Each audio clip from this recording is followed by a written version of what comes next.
Lovely morning with Miss Vibrant, and today I want us to talk about trimming ourselves to fit pre-existing holes.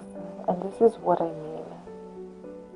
Currently, as I make this, I'm seated in the sitting room of our home, and other human beings in the house. And by other human beings, I mean my siblings. Initially, every type of content I created those contents at the confines of my small bed sitter, where nobody had to hear the raw product of it. Nobody had to hear anything about what I was creating until it was a final product. And this has been holding me back, especially the fear to be seen trying, the fear to be heard, because these are my personal perspectives. These are things that I have observed for myself, and I want to create awareness around it. So, us fitting into a pre-existing hole is that for a long time, I did not know how to niche myself. And by the end of this episode, I am going to be reintroducing myself because I have finally found a system that allows me to put all of my eggs in one basket. Because that is exactly what a niche should be.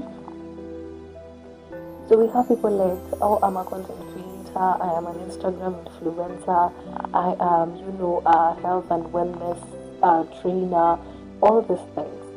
But then for you, you find that you have more than 4 things that you have to offer. You do know for yourself that you can package it into one, but then there is no name for it. So you start trimming yourself, you start losing your essence so that you fit a pre-existing hole. Just because probably some of the things that you can do fall under the criteria of an Instagram influencer. So you want to drop all the others so that you fit an Instagram influencer lane. Or you find yourself that you are passionate about health and wellness. So you want to shed every other thing about yourself so that you fit this health and wellness chain. Well, I'm here to tell you that you do not have to conform yourself in these angles or cut yourself and trim yourself and bend yourself backwards so that you just fit something that already exists. There is a theory in psychology that talks about the 3 parts of man. What you know you don't know, and what you do not know you don't know.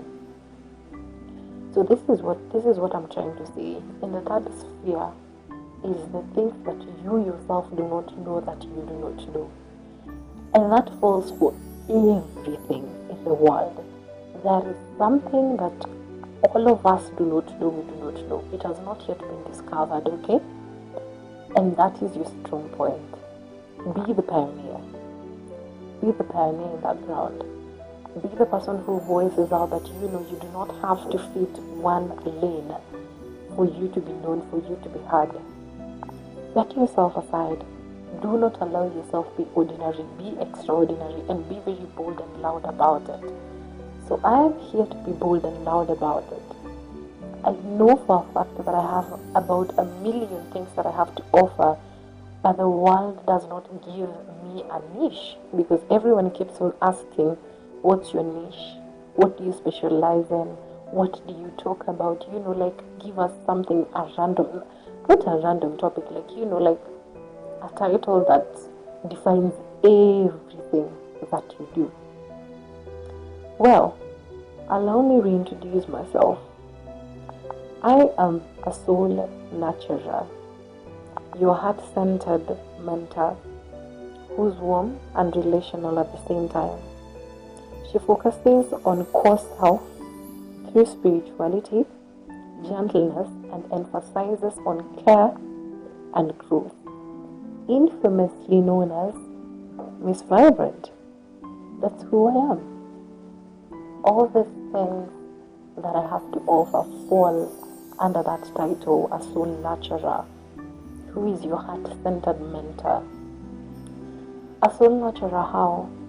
Everything that I do, everything that I say flows from a point of warmth, flows from a point of self-care, flows from a point of view, just informing. I do not create this podcast to intrigue an argument or a conversation. Rather, I create this podcast to table something new at your table, a food for thought, something for you to think about, something for you to, take up and take action if you wanna, something to just listen to and just edify you in a way. And for a long time, I did not know what to say because necessarily I am not a counselor. That is not what I present myself as when it comes to the podcast. But yes, some of my end products are mental soothing conversations, mental answers to some of the questions that you have.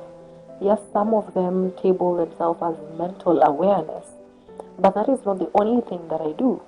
I talk about spirituality, I talk about self-growth, I talk about self-development, I talk about actually the main thing that I am focusing on, or the main thing that I really want to target, is the core self, working yourself from the inside out. Okay, so how do you work this through? How do you find a way to find your niche? The first thing you have to do is you have to write everything down, jot them all down. Do not care who said what, do not jot them all down. Okay, and as you jot them all down, you learn to define yourself as you go.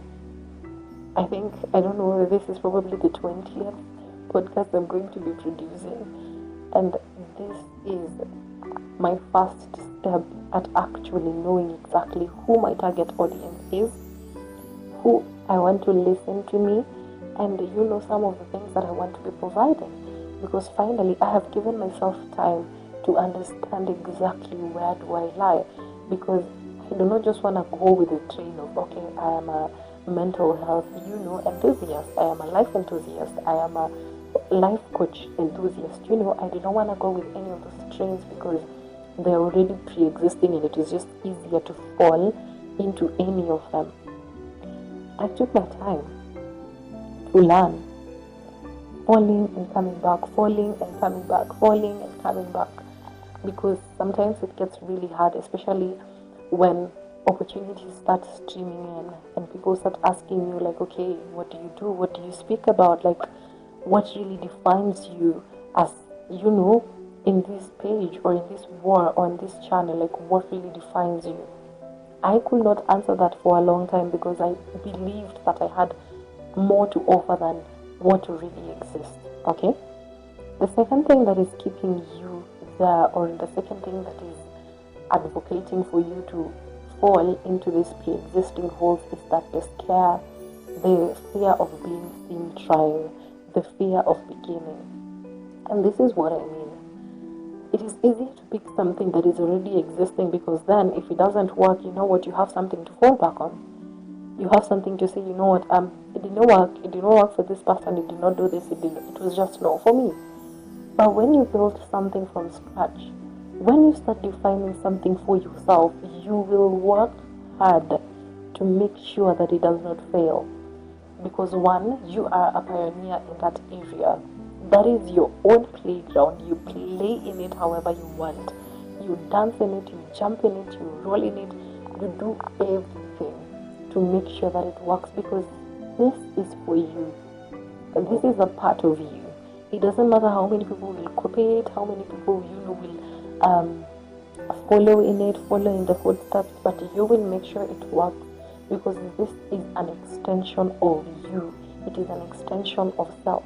Okay? So, before you get verified on YouTube or Twitter or whatever, trust me, this person always begins somewhere. Everyone who has anything begins from somewhere. For you to have food, digestible food, then there had to be raw products that had to be cooked in a procedure, in steps, to make it that food that you want to eat. So here's some of the steps that you can take to get yourself out of the pre-existing hole. The first thing we are going to talk about is internal audit. You have to do an internal audit. Always, before you start something new, before you start a new season, before you start your new you always have to do an internal audit. The first thing is identify your weird and your passion. Identify what flows off of you, what people keep on saying that, you are talented in this, you're obsessed, you're really obsessed with this, identify your strongholds.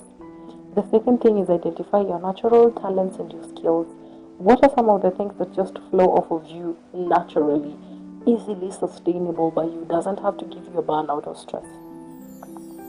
Find those. It could be a soothing voice, it could be, you just, ideas flow off of you, creativity flow off of you. Those are some of your creatives and your skills.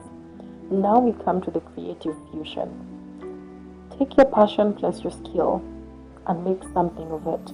An example, if your passion is your voice and your skill is art, you can start creating voiceovers while you're drawing your art, or as you showcase some of your arts. Take perspective plus passion. If your perspective is that you want to be a counselor or a mental health awareness coach or enthusiast, and your passion is probably you are a bartender, you can start educating people on a variety of things as you make a variety of drinks for people online. And you can get to showcase this even on TikTok, on YouTube, whatever channel you choose to go on. And the last one, you learn to know who cares. You get to learn this through analytics. Everything that you do on TikTok, that is analytic. On Twitter there is analytics. On YouTube there is analytics. Anytime you post something, anytime you put something out there, after a day or two or a week or even every day, keep on checking who are these people that are interacting with my content, who are these people that are listening to me, what are their age gaps, what are their agenda. That is how you learn who your target audience is, and it makes it even easier for you to learn next time, who am I making this content for? One way to get yourself out of being stuck or out of the fear of being seen trying, the first one, it is always progress over perfection. Progress over perfection. Just make sure that you show up. Show up, script your content, do whatever it is that you want to do. Just make sure that you are showing up. It doesn't have to be really good. It doesn't have to be 4K. You do not have to have all these things for you to be seen. The second thing, it is quantity over quality, okay? At the beginning of days, you always have to have something to show for. Quality will meet you as you go. You will learn how to edit your videos, you will learn how to edit your content, you will learn how to script, you will learn how to do all these things as you go. You will only get to have that practice as you keep on providing something, as you keep on doing something, okay? The second one is a picture of you. Always have a picture of you on those pages, on those walls, okay? This creates trust and community. I run a faceless podcast, and I usually make sure that the picture that is seen there is a picture of myself. It creates trust, it creates a sense of community, it creates a sense of a familiarity with whoever you're doing this for. And the last thing is celebrate your micro wins.